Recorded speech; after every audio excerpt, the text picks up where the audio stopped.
So Matt, thanks for coming in, man. Of course, Appreciate bro. it. Make sure I look good. I got hit with the Heisman by the security downstairs with Oh the no! SWAT team was like, "Where you going?" I'm like, Just tell me you go in the dentist "Yeah." I office. was like, They "It's know. crazy." They know. But Well, so it's hard to catch both of us in the same place at the same time. yeah, even when you come visit the office now, it's like, man, you just see you just running station to station. I'm like, I'll catch you next time. I'm trying to be more like Matt and have a little bit slower pace and be able to get Man, up and say hi and kiss babies and stuff like that. it, You do a good job of that. I love that part, but man, people don't understand. Like, everybody wants the best of you, and it's just like from the Right. time you walk in, and it's just like Yeah. it's like boom. So by the time You you gotta turn leave, it you're on. like, yeah, I'm ready to go home and Yeah, chill. yeah, it's exhausting to put that on all the time. So, but I love it. That's where I'm in my element. So Well, you I was gonna too. say that's what makes the office special, though. Like Yeah, the experience of coming in here and feeling at home at a dentist office. Yeah, I appreciate that, man. I yeah, really like do. that's the thing that just like it makes Pierce Dental way different than anywhere else that I've been as an adult or even as a kid. Yeah, Like, that yeah, means a lot because nah, the team's great. you. Got you. So obviously Matt Tomamichel. I'm the owner of Corporate. Corporate is a Cincinnati-based sneaker shop. We opened here in 2008. I'm sorry, and 16 years this year. And Wow, congrats, man. 3 years ago we expanded into Indianapolis, and 6 months ago we expanded into Dayton. Oh, So three okay, markets now. okay. Continuing to work through the Midwest and just Right. try to give the best experiences possible. Yeah. We toss around this phrase, it's like, if you're transactional, you're dead. Right. Because that's literally the opposite of what anybody wants to be perceived as right Right. now. They Right. want to come off as, hey, let me show you my authentic self. Yes. Let me give you the experience. Let me show you, like, let me do a deeper dive with you in life. We call that a relationship-based practice, but it could be a relationship-based business. Yep. One where you remember, hey, so and so told me to come see you, and you remember that, Dude. and you send them a little thank you, a little pat on the back. You mention something when they come in next time. They know the names of the person who's checking them in at the front. They see their smile, and they're like, oh my gosh, they Man. know them. Yeah, and again, I know we're talking about us, but this is also kind of where that's why you're who you are, Right. and that's why like coming in here isn't scary because Right. man, like I'll be honest, and my teeth history, it's like, yo, going Yeah. to the dentist is like the most cringeworthy Yeah. thing, Yeah. and then I'm like, oh wait, I do have my next appointment with them, but that's because of the people as well. It's It's somewhat social. yeah. It is. It really is. Yeah, and they get it too. Like, yo, I'm gonna be a little bit extra cautious with him.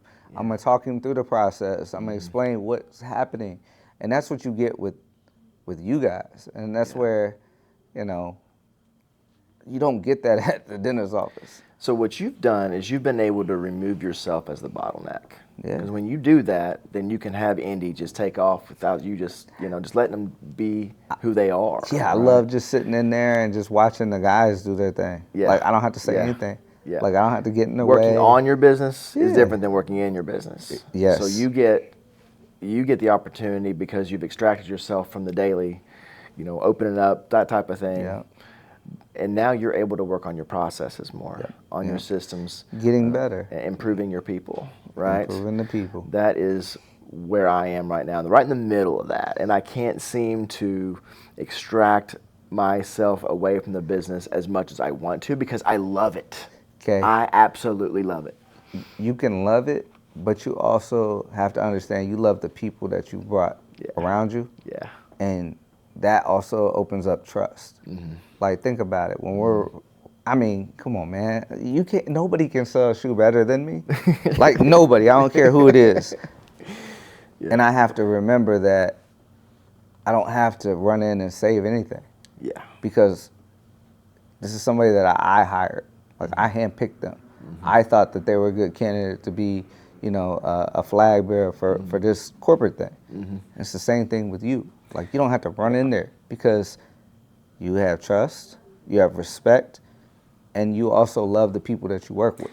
There's two people in your place of business in here. You have your customers who you love, and you wouldn't be where you are without your customers. So they're up here, right? Yep.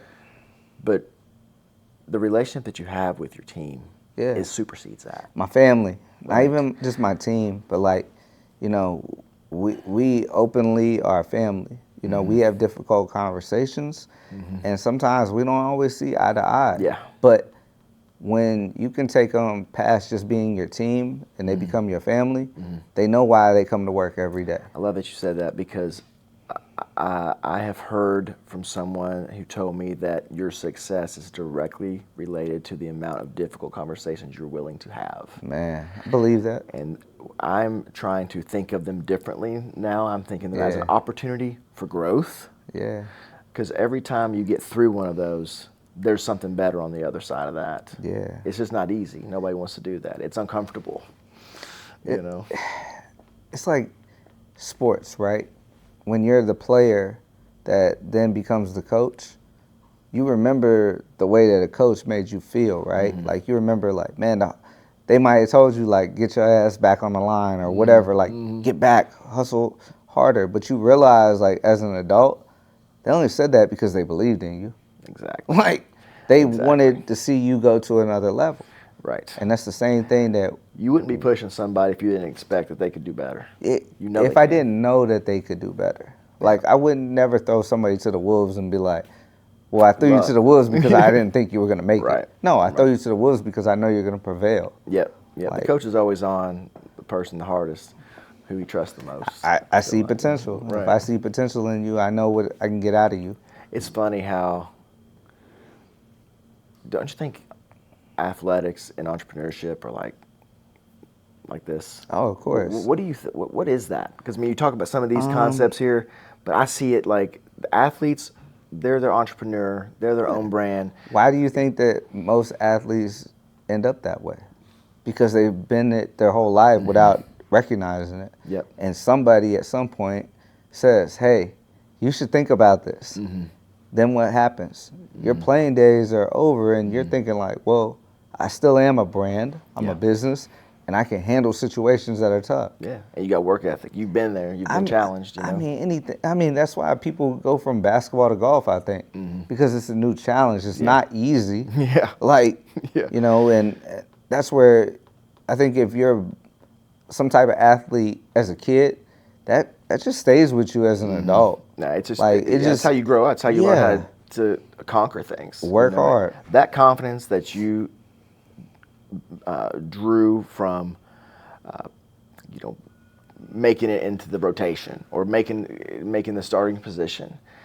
You can draw from that confidence always whenever you're put to a test. What they call that? They call that muscle memory, right? Yeah. Like it's muscle memory. That why do you shoot the same way? Like why do you keep going through the same routine? It was really there's a test that you have to take in order to get your license. You can go through school, you can get all A's, whatever. It doesn't matter unless you can pass this exam. So they bring in these people from different regions in the country, and they come in, they're testing maybe 100 people. And so they create this environment that just dial up the stress to simulate what it's like in real life. And it just buckles people. Most of the people in there have been bookworms.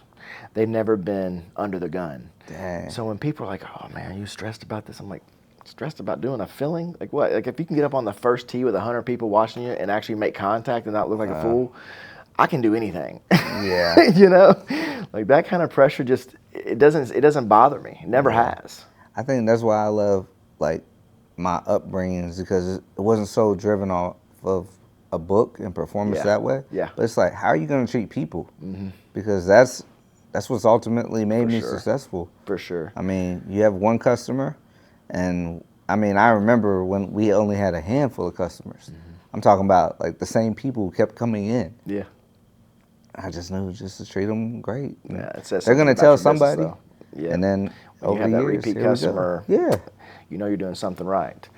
Yeah. So you mentioned a lot about community. I think that's just woven into what you and I both do. It's kind of how we ran into each other. Yep. So philanthropy is a big part of what I have always found it very important to be a part of the community in whatever way that you can best provide, an outlet for someone to, whether it's, going to schools, whether it's the Smith League, you name it. You just brought up golf, and you have a charitable event that you're putting together here. Can you speak a little bit about Bigger Than Sneakers? Can you tell me a little bit about that? Yeah, so Bigger Than Sneakers is a nonprofit. We started it close to 6 years ago.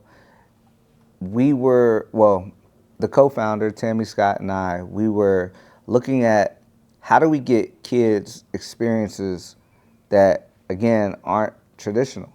Everybody isn't meant to go off, get a degree 4 years. Yeah. There are people that hustle and, they just network 100%. And they figure it out. And I wanted to talk to those kids a little bit more. In that process, we also figured out that, there's adults even like that, that need to see it done. So we started to put together a curriculum. 2 years ago, we were able to hire a director of our nonprofit. And we've literally been able to change kids' lives through experience. Wow. And using our network to give them, access to internships, access to mentorship. Yeah, mentorships and development through product, through photography, through marketing, and these skills that are setting them up to understand what they want to do quicker. And that's been super cool for us because, again, that's just hoping to be the person that you wish you had. Right. That's all it is. It's not like I have to go act nice. And do anything. Yeah. It's literally just, I want to be the person that I wish I had. Yeah. That's it. Yeah, I hear that a lot. Be the mentor that you wish you'd have had growing up. So you've got a golf event, a scramble coming up in April. Is that right? April 23rd. We talked a little bit about last week. Yeah. I mean, this is going to be my debut as well, the golfing. Everybody since, my Achilles injury 2 years ago, they're encouraging me to go golf. I'm I'm not ready. I want to keep playing basketball. This will be my debut at golfing, and I just look to have fun. Golfing has really been this thing that everybody wants to invite me to. Yeah. So we were we have Tommy G on our board, and he was like, "Let me set this up." So he's taking the lead. He's got all this together. Nice. And man, I just get to show up and play. Yep. Terribly. It's just about the NBA All-Star Weekend. We were talking a little bit about that. Is everybody there to watch the game, or are they there for all the stuff around it? Sometimes golf, there's so much good stuff going on around it. You'll have fun no matter what. It's all for a good cause too. So I'm really looking forward to that. I know it's going to be a big turnout. It's at a really nice course. It is. And it is. Is it Elks Run? What is it? No, Stone Lick. Stone Lick Hills. Yep. Stone Lick Hills. Yep. Even better. So I'm trying to get me a team together. It's on a Tuesday, oh, right? Man, come on, yeah. We're going to be there. So thank you. You're going to have somebody drive the beer cart at least, right? Man, something got to happen. Apparently, that's what I've been told. Okay. All right. Well, if you need any help with the golf, let me know. Okay. I put together a few of those before in my life. Thanks. But that was my thing. Growing up was golf, and then in my fraternity, I was the philanthropy chair, and we ran some golf events for fundraising for MDA. And when I was in dental school, I was running the golf tournament that's for the alumni and stuff like that. So super cool. It's a really good time. It's a lot of work. It can be exhausting, but they can be very beneficial for whatever type of charity that you're doing. So we're looking forward to that and having some people out there to come out and meet some new people and camaraderie going. It's gonna be a fun day, man. I'm just like I said, every single person that has reminded me this is why you should have came out with us and played. I'm sorry guys. It just takes a little time. You got to take some time away to just practice a little bit, and before you can expect to go out there and have fun. You just got to have the right attitude about it. Golf can be frustrating, but hey, it's a great way to get those competitive juices, you know, Yeah. kind of satisfy that competitive drive that you have, you That's know. what I'm saying. I need a little bit more of that. Yeah, you scared the heck out of me with that Achilles. I'm not gonna lie. Man, listen, it was so funny when it popped. I was like, just give me a second. I think I can still play. Yeah, And yeah. then they're like, nah. I was like, yeah, let me just chill. Because, Yeah, man, I popped my Achilles and I still had to fly to Nike campus the I next remember morning. that. So it's like, just, and things happen, man. You was up at It, Oregon the next day. yeah, that was the crazy part. Don't On a scooter. I highly do not recommend No. painkillers after a flight. Like it is just not a good combination No at doubt. all. No doubt. Well, I'm glad you're back on your feet. It's been Yeah, a little bit. I'm back, man. Appreciate you for coming down and Nah, I taking the time appreciate away you. and spreading the word about what you got going on. Yeah. I think the message here is that with some grit and determination and a little bit of sacrifice, it pays off. You know, no matter what kind of background you're coming from, no matter what your education is in. I mean, Yep. you know, Walt Disney had to mortgage the house and everything to Sometimes keep that's it what you going. gotta do. You know, and sometimes that's what you have to do as an entrepreneur. Yes, sir. Is put all your eggs, go all in, right? That's it, man. And, Sometimes you just gotta leap, and Yeah. again, have faith that the right people will be around you. But you're betting on yourself, Bet on myself a little bit. and it's not gambling when you know you're gonna win, right? I mean, it just feels like it's supposed to happen. That's right. Oh man, I appreciate you